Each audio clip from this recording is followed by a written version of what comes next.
quelquefois il y a plus de découragement qui vient. Certainement, Sarah a dû lui dire, mais qu'est-ce que tu vas faire à mon fils?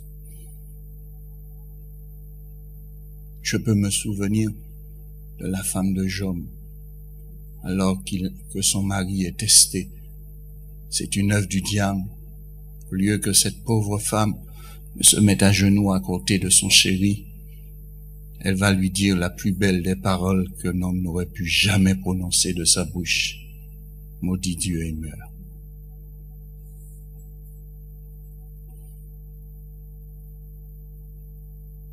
Abraham a obéi. Et Dieu a associé à cette obéissance la crainte de l'Éternel. Et je pose la question à l'Église.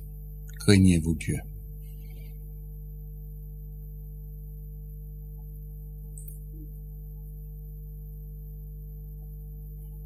Et suite à cela, Dieu va lui dire, toutes les nations de la terre seront bénies en toi. Parce que si on observe un peu le monde, parce que toutes les nations de la terre seront bénies en toi. Mais je veux vous dire plus que cela. Abraham, à un moment dans sa vie, n'a pas marché comme Dieu le souhaitait. Et Dieu va lui dire, Abraham, maintenant, marche devant ma face et sois intègre. Lorsque Dieu fait alliance avec un homme, Dieu veut les trois caractéristiques qu'on devrait trouver dans une vie. L'intégrité.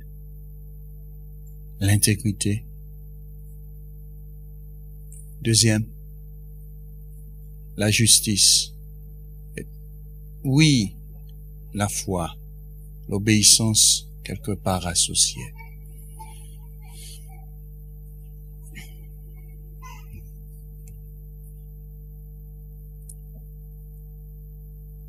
Je termine en disant, pour nous aussi, nous les chrétiens, nous avons reçu cette promesse. Cette promesse a été placée en Jésus-Christ. Et Jésus va remplacer l'ancienne alliance par une nouvelle. Et cette nouvelle alliance, il est tellement simple d'y entrer, tellement simple d'y accéder, tellement simple. Bien, lorsqu'un homme accepte Jésus comme son Seigneur et Sauveur personnel, automatiquement, cet homme entre dans cette nouvelle alliance. C'est ce que nous dit le livre des Hébreux, chapitre 8. Et vous pourrez lire tout le chapitre, jusqu'au verset chapitre 10, parce que ça parle de cette alliance nouvelle que nous avons en Jésus-Christ.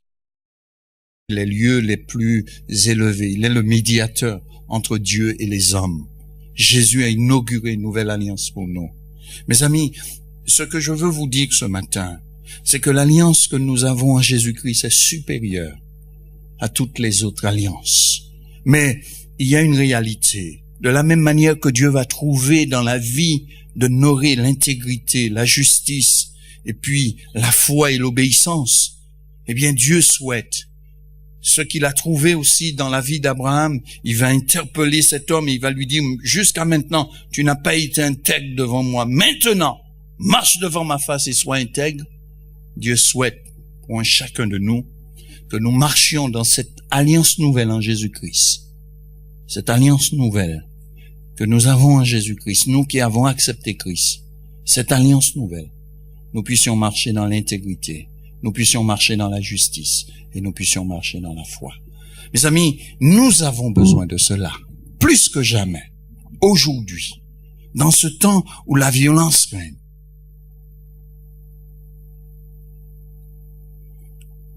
Vous savez, quand Dieu institue une alliance, il y a deux choses, deux principes qui sont mis en vigueur et que je souhaite souligner. Dieu seul est celui qui détermine. Dieu seul a institué les promesses et les obligations de son alliance. Et personne, aucun homme ne peut venir lui dire, mais non, ça là, les obligations que tu mets ici, c'est pas bien. L'alliance là que tu... Non, c'est Dieu qui le fait. Première chose. Deuxième chose, Dieu attend à ce que l'homme s'y soumette avec foi et obéissance. Dieu seul est celui qui établit l'alliance, qui le détermine, qui déclare à l'homme, voici ce que je fais avec toi. Et deuxièmement, Dieu attend à ce que vous et moi, nous puissions marcher dans cette alliance en nous soumettant par la foi et dans l'obéissance.